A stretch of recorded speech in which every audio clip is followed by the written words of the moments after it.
You guys want to see? Like, I got a haircut. I don't know if you guys can see, but it's a little short, but it'll grow back, right? I think. I hope.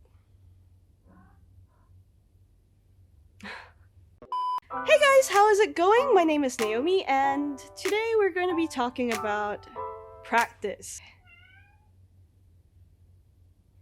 Guys, hello?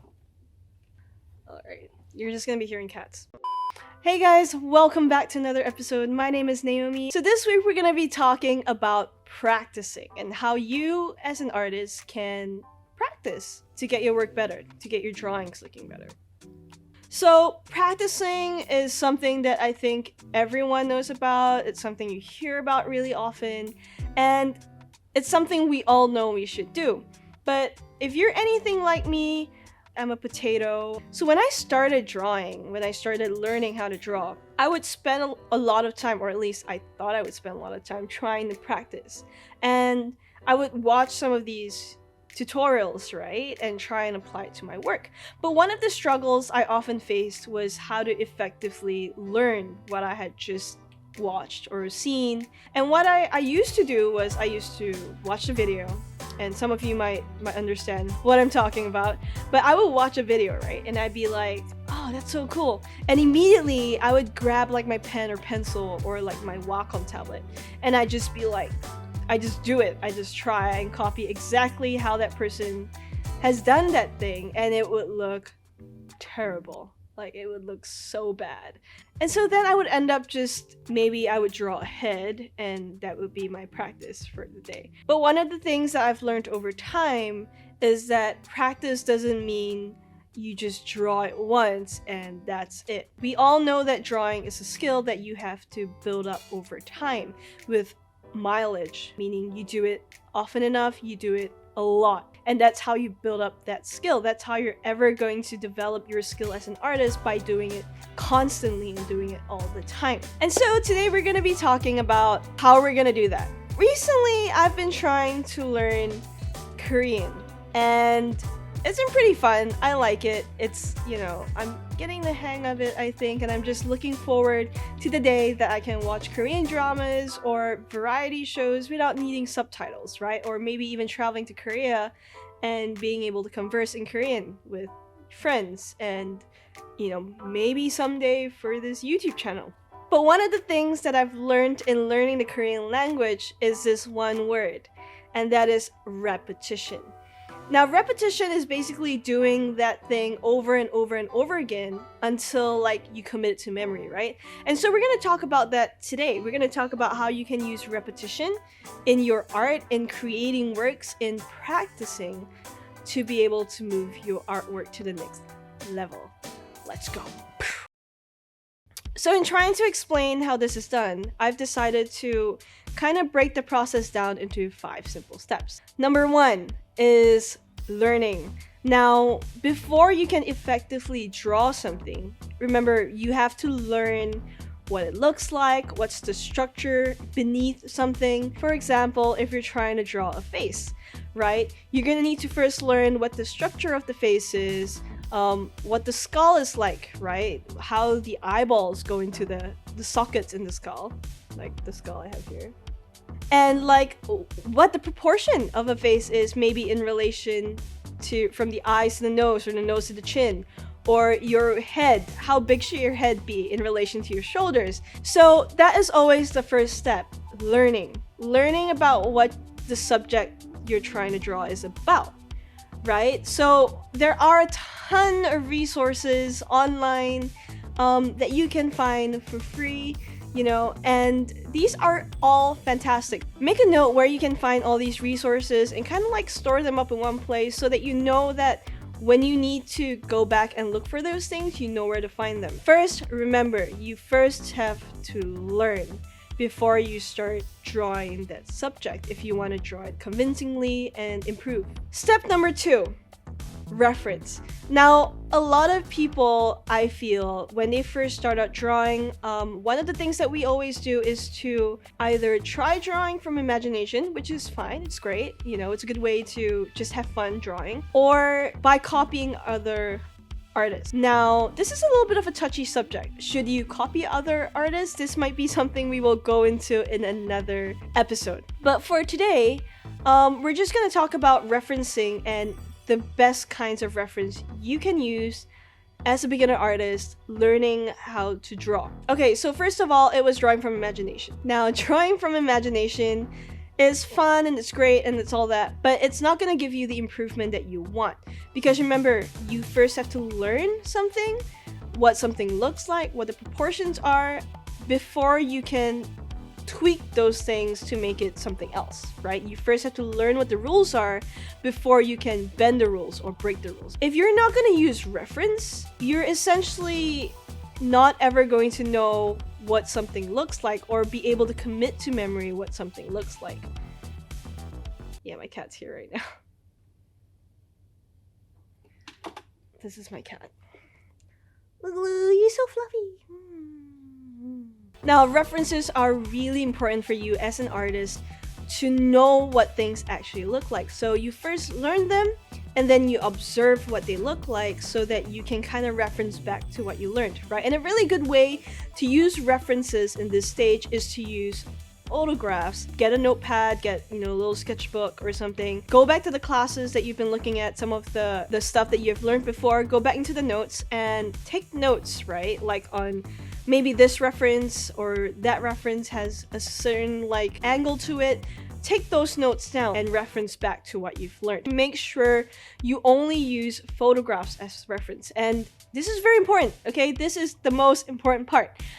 Because if you use the other artist's work as reference, you're gonna take on all the mistakes and all the little stylizations that they've put into that piece of work into your piece of work, and you're never gonna be able to figure out what things actually look like, or it might take you a longer time. Just for the sake of learning and practicing, I would suggest not using other artists' work as reference. So one of the things I used to do was I used to grab my mangas, the mangas that I have, like Slam Dunk and a whole bunch of them, and I would just copy the faces because they were pretty cool. I really liked the style and everything, and I'm pretty sure this is what a lot of you do when you first start drawing, and it's not inherently wrong, but if you want to grow as an artist, it's important to know what things look like in real life before you can break it down and stylize it. So remember, number one for referencing is to study the reference, cross-reference the reference with what you learned in the beginning. And then number two, to use photographs as reference. Or even better, if you can use your own face, maybe put a mirror down and study your own face, or study someone that's around you in the physical space, right? That's what we call live drawing. You look at someone actually in front of you and drawing them.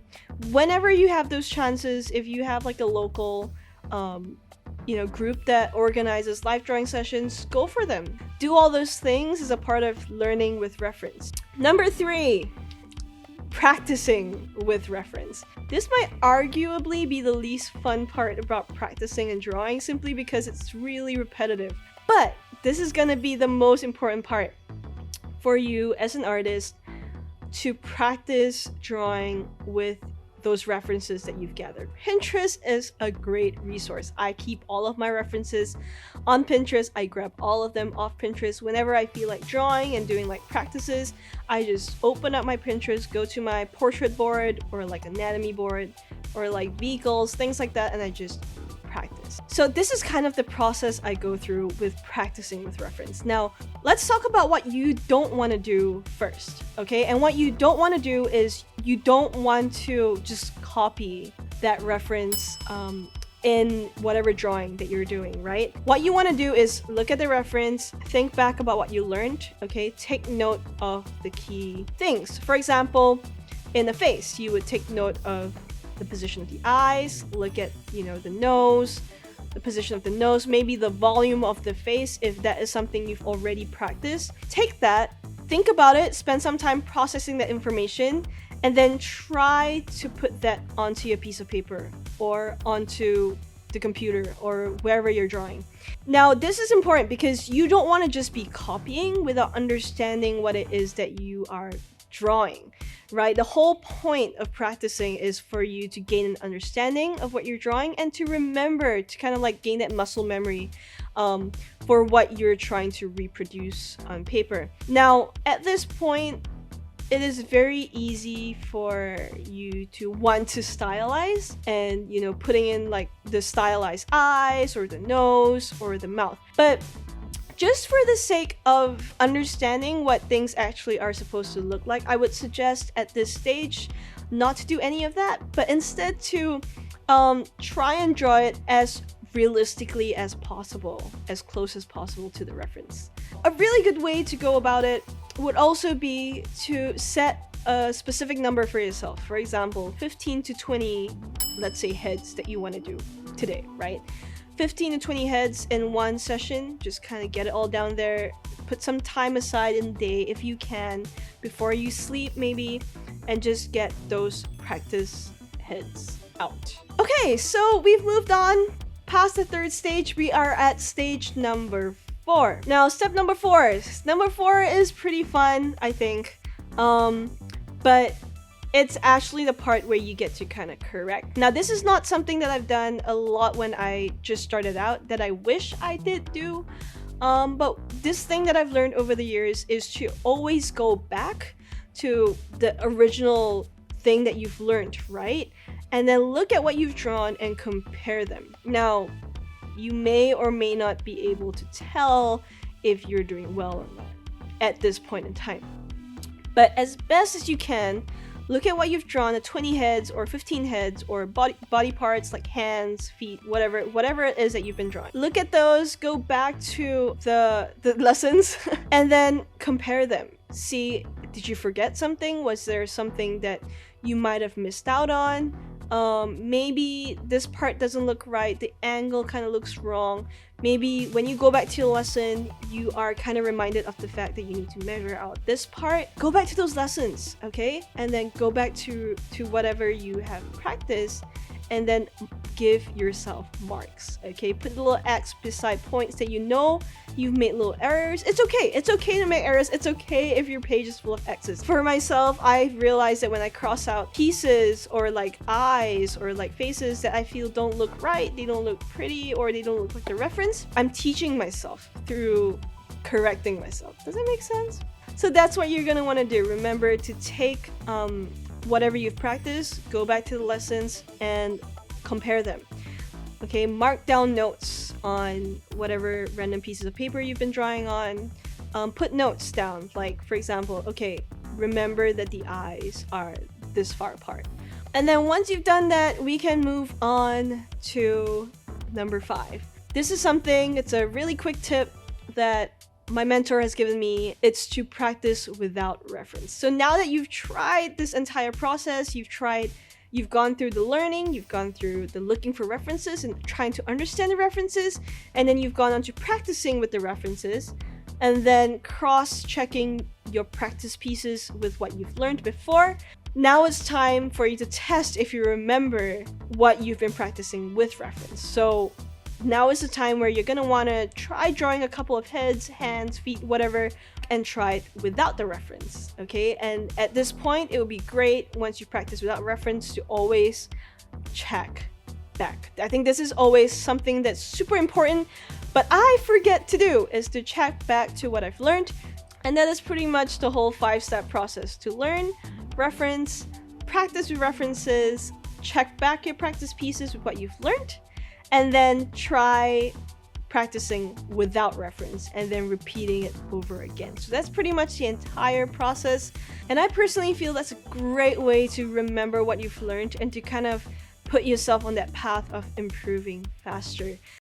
Now, I know some of you might have the question, what if I want to be a manga artist? What if I want to follow this artist's specific style and this is what I've been dreaming of my entire life? Why do I have to try and draw things as realistically as possible according to references? And the reason for that is very simple. It's simply, you can only stylize what you know in real life. Like I said before, if you don't know the rules of the game, you cannot break the rules. You're simply going on aimlessly and hoping you strike something. I'm not saying it's impossible to learn that way. It is possible, but you could also end up being an artist that has very weak fundamentals at the end of the day when you wanted to be an artist that just creates fantastic illustrations in whatever form that you've always wanted to. So I know a lot of artists that are beginning would struggle with this, right? You just want to immediately get to that point where you can draw, you know, in that style or in this particular way. But trust me when I say this to you right now, you will not regret going through these practice sessions by trying to draw as realistically as possible, because everything that you see that is stylized is based off reality. If you don't know reality, you can't draw everything else. Even if you look at manga, a lot of manga is it's a simplified version of reality. Eyes, body shapes, you can eventually learn, you know, how to twist them and bend them whatever way you like, change up the body shapes, change up the arms, whatever it is that you want. But to do that effectively, for you to develop your own style, to develop your own method of creating characters and worlds and things like that, you first need to learn what is real, and then you can bend reality. Repetition and constant practice is what you need to build up as an artist. It's not optional. It is not something that you can kind of like wing it, okay? It is something you have to do all the time. If you want that skill, you have to work hard for it. Put in the effort and put in the work. Trust me, you will not regret this. So I hope that was a pretty informative session for you guys. As you embark on this week's maybe practice sessions, just keep in mind that you're going to want to build up the skill the right way and not kind of find any shortcuts for it. I hope you guys enjoyed this episode. If you have any questions, feel free to comment down below. And as usual, subscribe if you haven't already. Hit the notification bell so you know when the next episode is up. And looking forward to creating more content for you guys.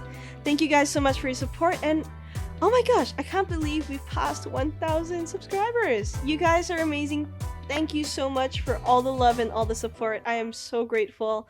I'm always trying to reply to every single comment that you post, so if you do comment down there, be assured that I will definitely reply.